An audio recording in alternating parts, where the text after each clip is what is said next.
आगरा के गांव गुर्जार रामजस में दो सगे भाइयों में जमीन के बंटवारे को लेकर ऐसा झगड़ा हुआ। दोनों भाइयों के विवाद में जमकर लाठी डंडे चले, कुल्हाड़ी तक चल गई। इस विवाद में कुल मिलाकर 9 लोग घायल हुए। थाना बसई आरेला क्षेत्र का यह पूरा मामला। तो दो भाई, दोनों सगे भाई और सगे भाइयों के बीच विवाद को लेकर जो बवाल मचा, उसमें लाठी डंडे भी चले, हाथ पैर भी चले और धारदार हथियार भी चले। और अब जो तस्वीरें आप देख रहे हैं अस्पताल की, जिसमें जख्मी होकर लोग पहुंचे हैं। 9 लोग इस पूरे बवाल में घायल हो गए।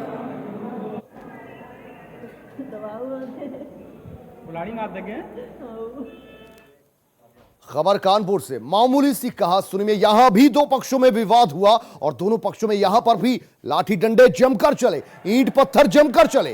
नाराज लोगों ने थाने का घेराव किया है। बड़ी संख्या में थाने पहुंचकर नारेबाजी हुई। पुलिस ने लोगों को फिर वहां से खदेड़ना शुरू किया। भारी फोर्स के साथ मौके पर पहुंचे आला अधिकारी। ग्वालटोली थाना क्षेत्र का यह पूरा मामला।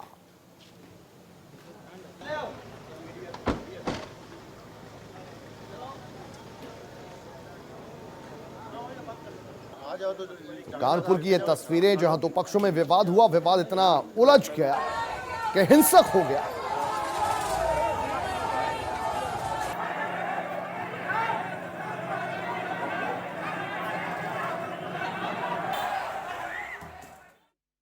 ग्वालटोली थाने में लॉकडाउन का उल्लंघन करते हुए 50-60 लोग इकट्ठा हो गए थे, जिनको समझाया गया है और ये बताया गया है कि जो शासन के दिशा निर्देश हैं और जो सभी धर्मगुरुओं की और सभी धर्मों और समाज के जो मौजूद लोगों की जो मीटिंग हुई थी, उसमें जो डिसाइड हुआ था कि सभी तरह के त्यौहार कोरोना की जो गाइडलाइंस हैं उसके अनुरूप सारी एहतियात बरतते हुए जिस तरह से पूर्व में मनाए गए हैं इसी तरह से मनाए जाएंगे। आगे बढ़ते हैं। बदायूं के शेखुपुर गांव में इस बार नहीं मनाया गया बाबागंज शकर रहमतुल्लाह अलैह का उसरे मुबारक। आपको बता दें कि इस बार कोरोना के चलते शेखुपुरा में पिटारी नहीं दिखाई जा सकी। वहां के सज्जादा नशीन ने बताया कि वहां लोग दूर दूर से आते हैं और मुरादें मांगते हैं, लेकिन कोरोना काल के चलते इस बार माहौल बिल्कुल बदला हुआ है। 25 अगस्त 5 मुहर्रम शाम 5 बजे नादखा अल्लाउद्दीन अंसारी ने मीठी आवाज से बाबागंज शकर फरीद रहमतुल्लाह अलैह के लिए फातिहा पढ़ी। यह फातिहा शेखुपुरी निवासी असलम फरीदी के निवास पर पढ़ी गई। आपको बता दें कोरोना के चलते लोगों ने घरों पर फातिहा कराई।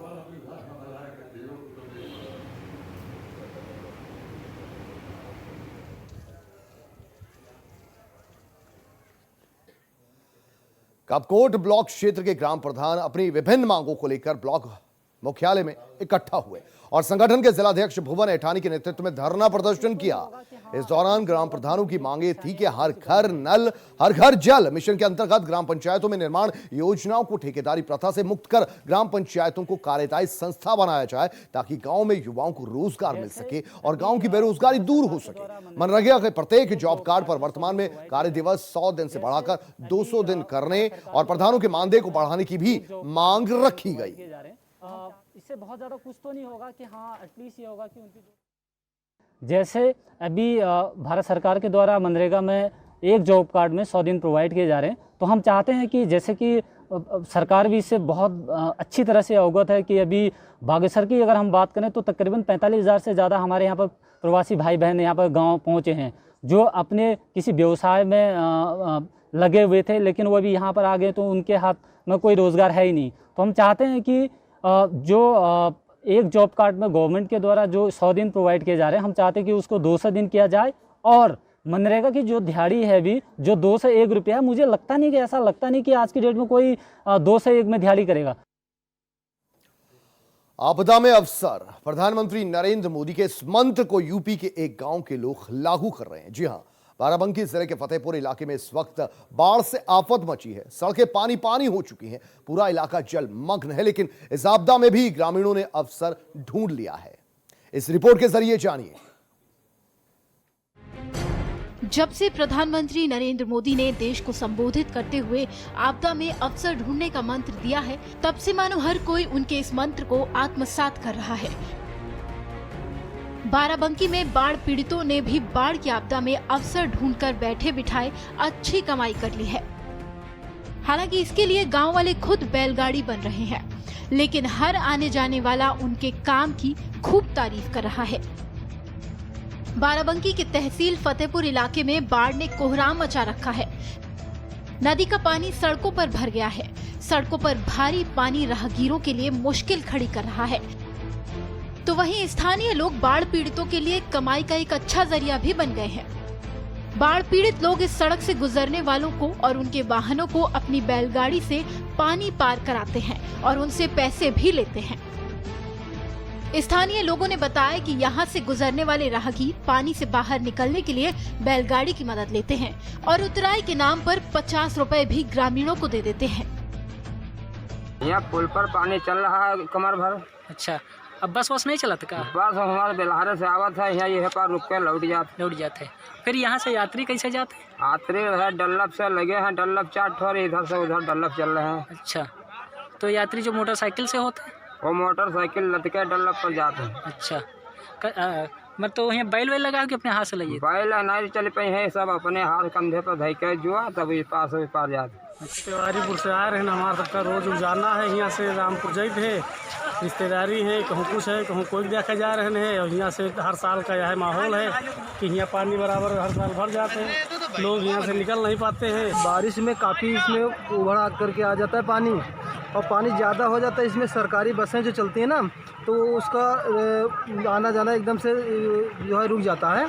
और यहाँ पर आने के लिए जो यात्री बाहर जाते हैं तो उनको किसी प्रकार से डल्लभ से या मतलब ठेलिया वगैरह से इनको यहाँ से उस पार किया जाता है। काफ़ी कठिनाई होती है। यहाँ पे जो कोई भी है तो प्रशासन के द्वारा कोई इस पर कोई नहीं कार्रवाई होती है, ना यहाँ पे कोई नाव की व्यवस्था है, ना यहाँ पर किसी तरीके से लोग अपना जो है यहाँ से निकल करके अपना आना जाना चला रहता है। बाराबंकी के साथ साथ यूपी के 18 जिले के 1029 गांव सैलाब से प्रभावित हैं और इनमें से 620 गांव पूरी तरह से जलमग्न हो चुके हैं। राज्य के 18 जिले अंबेडकर नगर, अयोध्या, आजमगढ़, बहराइच, बलिया, बाराबंकी, बस्ती, देवरिया, फर्रुखाबाद, गोंडा, गोरखपुर, कासगंज, लखीमपुर खीरी, कुशीनगर, मऊ, पीलीभीत, संत कबीर नगर, श्रावस्ती और सीतापुर के 1029 गांव बाढ़ से प्रभावित हैं।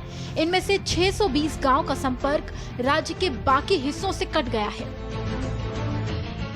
लेकिन इसी आपदा के बीच बाराबंकी की तहसील फतेहपुर की ये तस्वीरें जिले में बाढ़ की हालात तो बयां करती ही है, जहां बाढ़ से जूझ रहे स्थानीय लोगों ने आपदा में भी अवसर ढूंढ ही लिया है।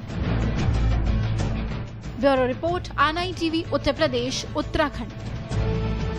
बहराइच में बाढ़ के हालात यहां भी बने हुए हैं और बाढ़ के चलते लोगों को खासी परेशानियों से दो चार भी होना पड़ रहा है।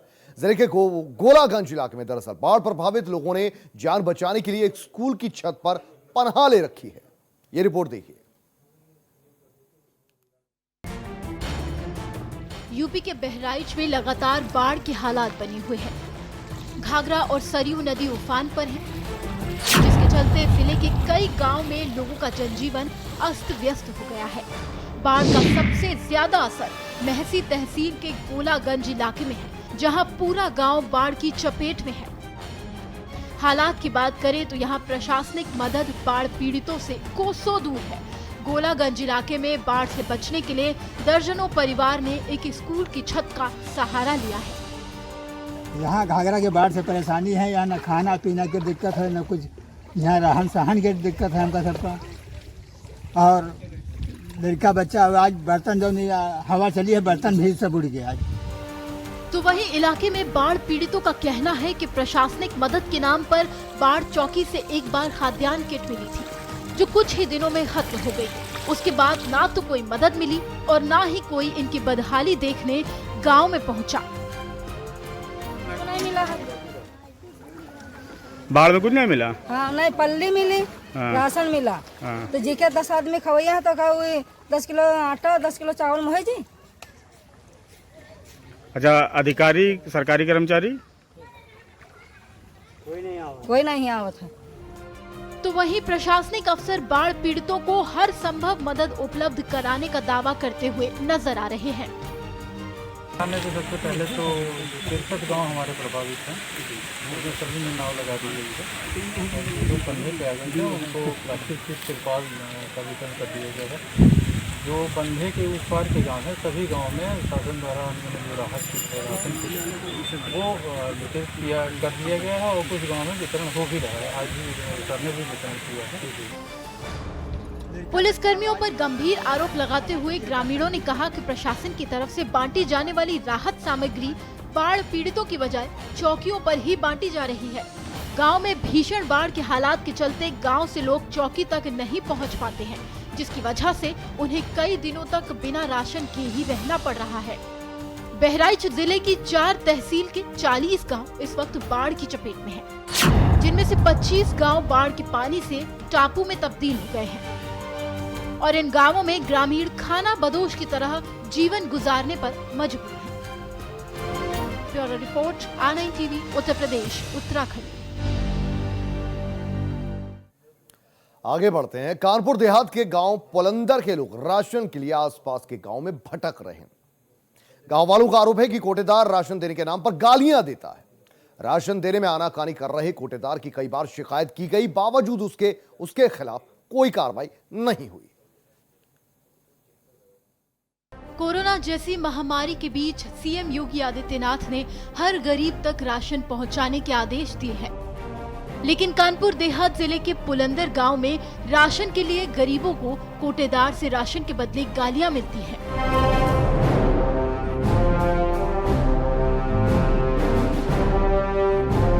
ग्रामीणों का आरोप है कि कोटेदार दबंगई से ग्रामीणों के साथ अभद्र व्यवहार कर रहा है। ग्रामीणों की माने तो दबंग कोटेदार शंकर सिंह से जो भी राशन लेने जाता है तो वो मशीन पर अंगूठा तो लगवा लेता है, लेकिन राशन नहीं देता।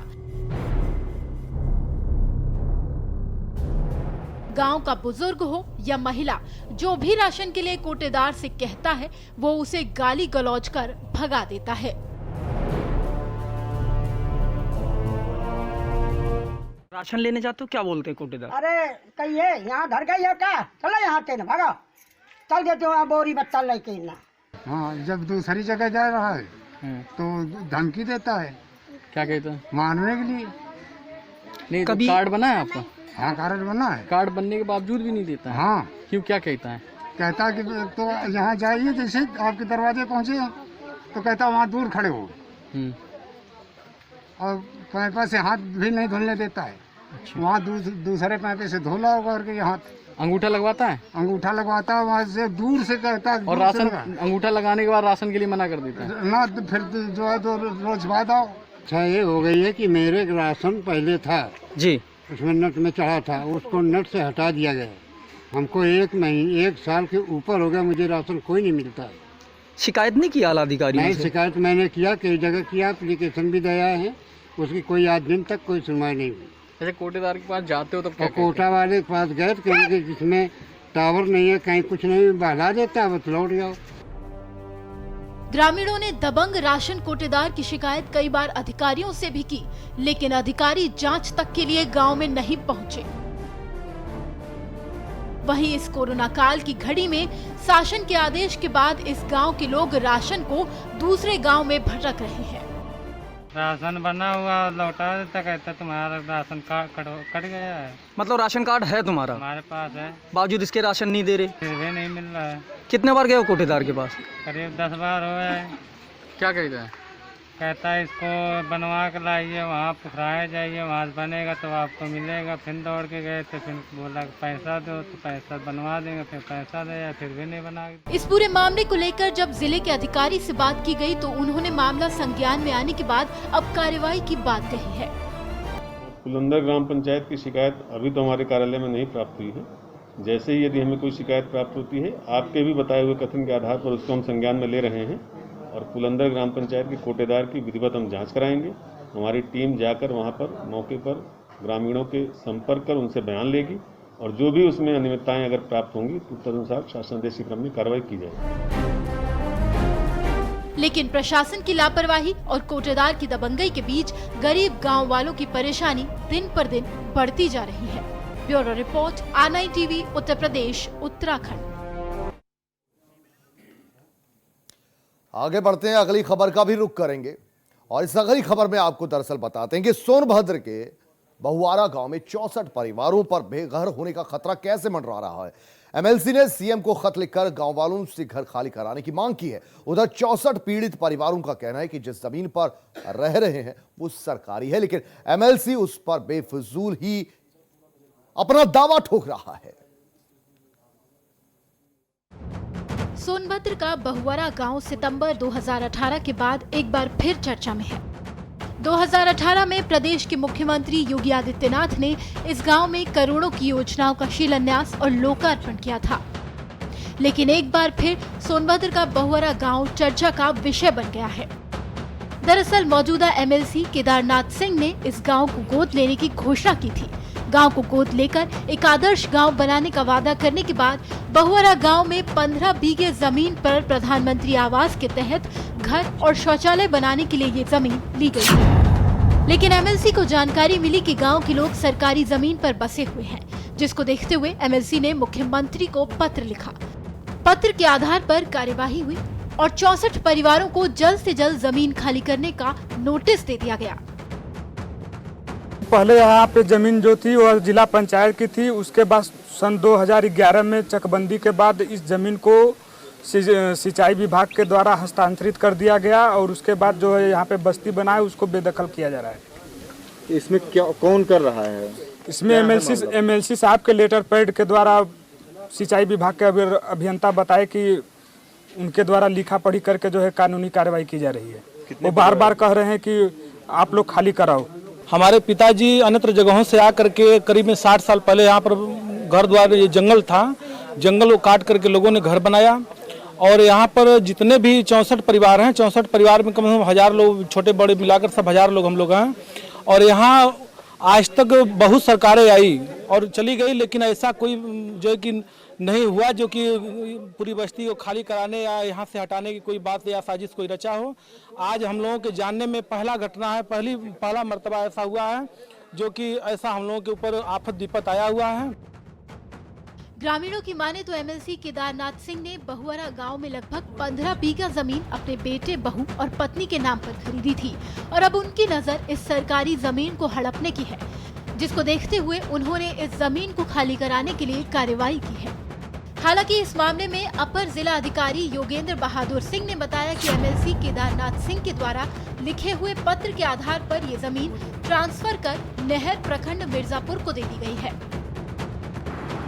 10 बीघे जमीन है, 10 बीघे जमीन दी गई है। उसमें से जो करीब 2-2.5 बीघे जमीन